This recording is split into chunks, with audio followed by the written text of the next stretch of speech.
Bismillah. Assalamualaikum warahmatullahi wabarakatuh.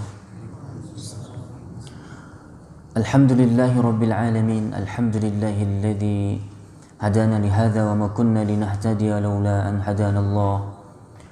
Asyhadu an la ilaha illallah wahdahu la syarika lah wa asyhadu anna Muhammadan abduhu wa rasuluhu la nabiyya wa la rasula ba'dah. Allahumma salli ala nabiyyina wa habibina wa syafi'ina wa maulana Muhammad sallallahu alaihi wasallam wa man tabi'ahu bi ihsan ila yaumil qiyamah. Ayyuhal hadirun rahimani wa rahimakumullah. Di kesempatan subuh yang mulia ini kembali Allah memberikan kita kesehatan, baik kesehatan jasmani dan rohani, dengan kehadiran kita ke rumahnya ini, dan kemudian sama-sama kita masih mau bersabar di dalam rumahnya untuk mendengar nasihat-nasihat agama, petuah-petuah Islam, yang mudah-mudahan nanti kita akan selalu semakin sehat, kita akan selalu semakin diberikan kesehatan oleh Allah Subhanahu wa taala, baik itu kesehatan jasmani dan rohani kita. Syukur kita kepada Allah di saat kesehatan jasmani masih Allah berikan kepada kita, yang dengan kesehatan tersebut masih kita mampu untuk menggerakkan langkah kaki kita untuk menuju rumah-rumahnya, untuk melaksanakan ibadah kepadanya. Ketika Allah juga masih memberikan kesehatan, ya, telinga, kaki, seluruh anggota tubuh kita, dan termasuk hal yang lebih sangat penting dari itu adalah kesehatan rohani yang berada di dalam hati kita. Ketika Allah berikan kesehatan kepada kita, ya, kesehatan rohani ini, kesehatan hati kita, itu pun juga menjadi penggerak kita untuk dapat menuju ke tempat-tempat ibadah. Begitu banyak saudaraku yang dirahmati Allah, orang yang memiliki kesehatan jasmaninya, mereka memiliki kesehatan fisiknya, memiliki dua kaki yang sehat, kedua tangan yang sehat, kedua mata yang sehat, kedua telinga yang sehat. Ia memiliki kesehatan segala-galanya dari fisik yang ia miliki. Namun juga belum tentu juga mereka itu dapat menuju ke rumah Allah. Belum tentu mereka itu bisa tergerak untuk dengan dua kaki yang sehat tersebut menuju ke tempat-tempat kajian. Karena memang harus didukung oleh kesehatan yang Allah berikan kepada kita, yaitu kesehatan rohani kita. Itu pada hakikatnya yang menggerakkan kita, saudaraku yang dirahmati Allah. Dari itu, ketika kita memohon kepada Allah Subhanahu wa taala permohonan kesehatan dari Allah, maka yang kita minta tidak hanya kesehatan jasmani ataupun fisik kita. Namun lebih penting dari itu juga adalah yang harus kita minta kepada Allah, kesehatan rohani kita. Dan Allah pada suatu saat nanti di hari kiamat, yang Allah pandang pada diri kita juga adalah siapa di antara kita yang memiliki hati yang sehat. Yauma la yanfa'u malun wala banun illa man atallaha biqalbin salim. Pada hari kiamat kelak, hari yang dimana setiap manusia tidak lagi dapat mengandalkan harta dan anak-anak mereka untuk bisa menjadi penolong mereka nanti pada hari kiamat. Namun yang Allah lihat, yang Allah pandang dari setiap hambanya adalah siapa yang nanti bertemu dengan Allah, yang mana pada saat itu dengan kondisi hamba ini dia memiliki hati yang sehat. Illa man atallaha biqalbin salim, kecuali ya hamba-hamba yang mendatangiku, yang mendatangi Allah dalam keadaan hatinya itu sehat. Sehatnya kenapa sehat? Sudah terbebaskan dia dari dosa. Hati yang sudah terbebaskan dari kesyirikan, dari keyakinan-keyakinan buruk kepada Allah dan kepada sama manusia. Hati yang bagaimana? Hati yang sehat, hati yang condong untuk menerima kebenaran, yang siap untuk taat kepada Allah dari kebenaran yang ia dengar. Inilah hati yang sehat. Jadi saudaraku yang dirahmati Allah Subhanahu wa taala, kita haruslah memohon kepada Allah setiap saat untuk supaya hati ini selalu sehat. Ya. Sehat yaitu senantiasa selalu dalam hidayah. Sehat dalam artian apa? Dia selalu menolak sesuatu yang merusak hatinya dari penyakit-penyakit hati. Ya ini. Nah, dari itu juga dalam hadis yang lain Rasulullah Shallallahu Alaihi Wasallam bersabda, Innallaha la yanzuru ila suwarikum wa la ajsamikum. Tegas Rasulullah menyampaikan kepada umatnya bahwasanya Allah itu tidak memandang pada diri seseorang itu wajah-wajah mereka, rupa mereka. Mau ganteng, mau cantik, mau jelek, mau kulitnya putih, mau hitam, Allah tidak pandang itu. Wala ajsamikum, dan Allah juga tidak pandang pada fisik kita. Mau kurus, mau gemuk, ya. Warna kulit kita juga tidak Allah pandang di warna kulit, tidak Allah pandang di postur tubuh kita. Walakinallaha yanzuru ila qulubikum wa a'malikum. Akan tetapi yang Allah pandang pada setiap hamba adalah siapa ataupun bagaimana hatinya dan bagaimana kemudian amalannya. Kalau memang dia adalah orang miskin, kalau memang dia adalah fisiknya fisik yang kurang elok dipandang, mungkin kurus, ya, kulitnya juga hitam mungkin. Namun kalau dia adalah orang yang taat kepada Allah, hatinya bersih, dan dia orang yang hidupnya dengan amal-amal yang soleh, orang yang seperti inilah yang Allah cintai. Kalau memang ada seseorang yang kulitnya putih, cantik, ganteng, tubuhnya kekar, bagus fisiknya, namun ketika ia tidak memiliki hati yang baik, amal yang baik, maka juga Allah tidak akan pandang ini orang. Allah akan hinakan nanti orang ini pada hari kiamat. Makanya dari itu yang kita harus jaga sekarang adalah bukan hanya fisik kita. Kita tidak hanya merawat kesehatan fisik kita, namun juga kita harus merawat kesehatan hati kita. Kita harus bersihkan hati kita, bagaikan kita juga selalu membersihkan fisik kita dengan mandi misalnya, dan lain sebagainya. Dari itu berbahagialah bagi siapapun yang dia memiliki kedua kesehatan ini. Di saat dia memiliki kesehatan jasmani dan juga dia memiliki kesehatan rohani.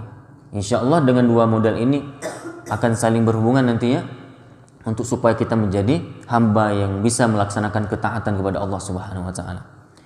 Saudaraku yang dirahmati Allah Subhanahu wa taala, di dalam sebuah hadis yang datang dari Abu Hurairah radhiyallahu anhu, di mana Rasulullah Shallallahu Alaihi Wasallam bersabda, "Rubba ash'atha aghbara madfu'in bil abwabi, law aqsama 'ala Allah la abarrahu." Rawahu Muslim.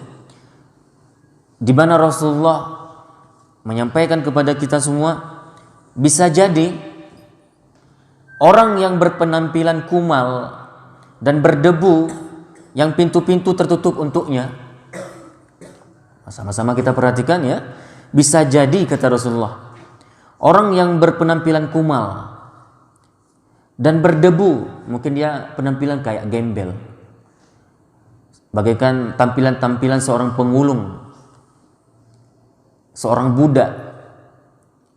Dia adalah mungkin ya seorang Ibnu Sabil ya. Ibnu Sabil bahasa kita ya, bukan bahasa Ibnu Sabil bahasa Arab itu ya musafir. Ibnu Sabil ini anak jalanan maksud kami, yang hidup di jalan-jalan, di bawah kolong jembatan, yang penampilannya kumuh, tampilan rumahnya juga kumuh, semua kumuh. Ya. Nah, apa kata Rasulullah? Bisa jadi orang yang sedemikian ataupun orang yang seperti itu, yang juga kata Rasulullah mungkin saja orang menutup pintu untuknya, tidak memperhatikannya, maksudnya tidak mempedulikannya, tidak menerima kedatangan dan kehadirannya, karena saking dianggap rendah ini orang, dianggap hina ini orang oleh dalam pandangan manusia. Hati-hati. Nah, ini kita sangat berhati-hati, karena mungkin orang yang seperti inilah apabila dia berdoa kepada Allah, apapun yang ia minta kepada Allah, mungkin permohonannya itu ya akan Allah berikan sesuai dengan apa yang dia inginkan. Ini kita sangat berhati-hati kaum muslimin, seperti yang kita rasakan saat-saat ini di negeri kita, negeri yang tidak henti-hentinya musibah begitu datangnya, datang ya, bertubi-tubi datang ke negeri kita. Musibah banjir di mana-mana, longsor, gunung berapi. Ya.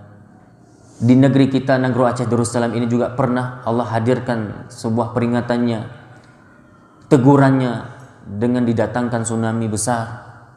Diawali dengan gempa bumi yang juga begitu dahsyat. Ya, penyakit yang ada hari ini mungkin di antara kita belum pernah mendengar jenis penyakit itu sebelumnya. Aneh-aneh jenis penyakitnya. Ya, dokter merebak di mana-mana. Penyakit pun tidak pernah hilang-hilang. Rumah sakit mewah, indah, besar-besar. Namun pasiennya juga membludak. Penjara dibikin tinggi-tinggi, berkamar-kamar yang banyak. Menandakan memang penjahat juga sangat banyak. Gak habis-habis penjahat. Polisi juga di mana-mana. Tentara di mana-mana. Petugas keamanan juga cukuplah banyak. Namun maksiat juga tidak pernah hilang. Ini bahagian daripada fenomena yang sedang dihadapi oleh setiap kita di akhir zaman. Kenapa bisa demikian? Hidup dalam keadaan morat-marit, yang miskin makin miskin, yang kaya makin kaya, yang kaya menindas yang miskin. Dana-dana harta orang miskin pun mau dirampok.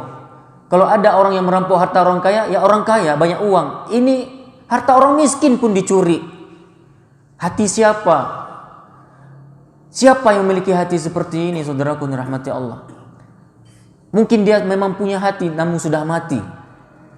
Mungkin dia adalah orang yang masih mempunyai hati, namun mungkin hatinya sudah mati, saudaraku. Ini sebuah keadaan yang sedang kita hadapi hari ini. Kenapa? Kenapa hari ini kita tidak henti-henti menghadapi cobaan dan cobaan? Saudaraku yang dirahmati Allah, mungkin ini musibah Allah hadirkan disebabkan permintaan, rintihan, tangisan yang diiringi oleh doa-doa orang-orang miskin, saudaraku. Orang-orang lemah, orang-orang yang tertindas, orang-orang yang terzalimi. Karena sesuai dengan sabda Rasulullah SAW, kita sangatlah harus berhati-hati dengan orang-orang miskin yang tertindas, yang terzalimi. Karena mereka ketika berdoa kepada Allah Subhanahu wa taala, doa mereka mustajab, wahai saudaraku. Kami sampaikan ini pernyataan di pertemuan sebelumnya dalam hadis bahwa orang-orang miskin itu apabila mereka berdoa kepada Allah, memohon sesuatu kepada Allah, Allah lebih mendengar permohonan mereka daripada permohonan orang-orang lain. Mungkin banyak orang miskin tertindas di negeri kita ini. Banyak orang-orang miskin yang telah terzalimi. Ketika mereka merasa terzalimi, tidak ada tempat lagi untuk mengadu kaum muslimin yang dirahmati Allah. Mereka tidak ada lagi tempat untuk mengadu. Ketika mereka mengadu kepada manusia, malah manusia tidak mau menerimanya, tidak mau menerima aduannya. Bahkan seperti Rasulullah sampaikan barusan apa? Mungkin orang yang seperti ini bahkan ditutup pintu-pintu untuk mereka. Tidak mau diterima kehadiran mereka, kedatangan mereka. Maka hanya satu-satunya tempat adalah mereka ya kembali kepada Allah untuk mengadu. Mereka memohon kepada Allah, ya Allah, kami hamba-hambamu yang sedang terzalimi. Kami miskin bukan kami yang miskin pada hakikatnya, bukan karena kami yang ingin miskin, tapi kami dijadikan miskin. Kami ditindas, harta kami dirampas, kami tidak mampu untuk mendapatkan pekerjaan dengan mudah.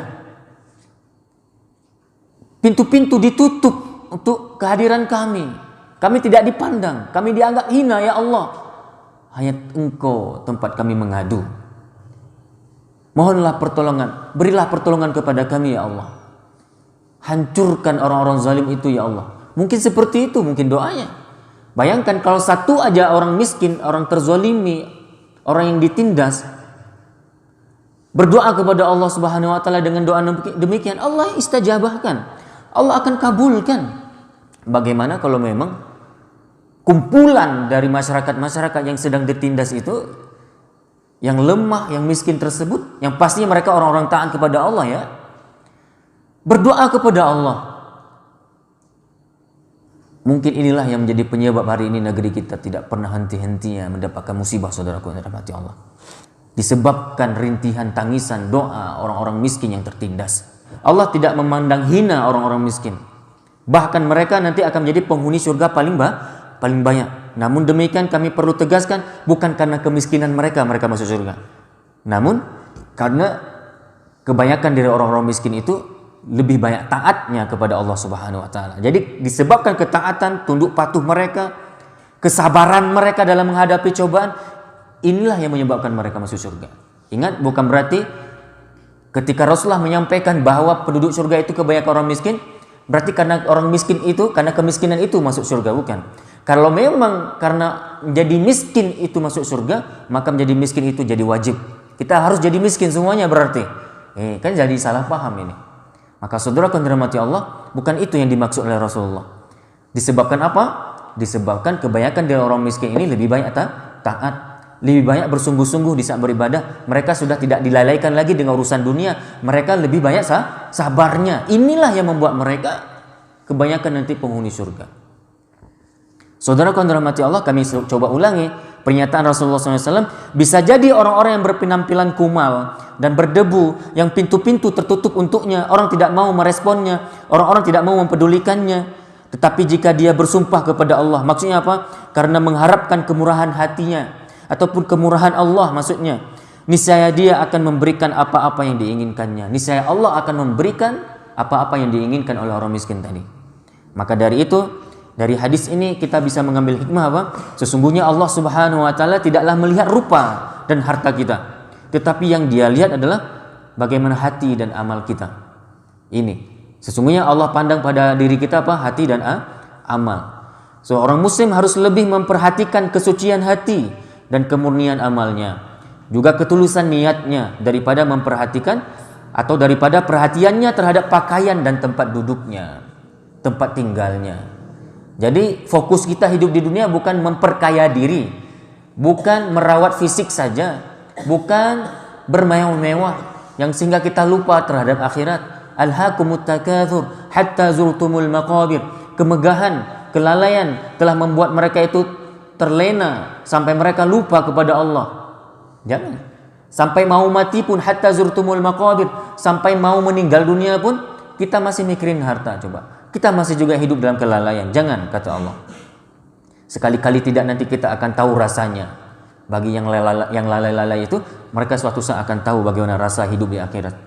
Saudaraku yang dirahmati Allah, kita juga dilarang menganggap remeh, memandang sebelah mata orang-orang miskin. Jangan. Itu bahagian daripada sifat kesombongan. Merendahkan dan menghinakan diri di hadapan Allah Subhanahu wa taala adalah salah satu sebab dikabulkannya doa.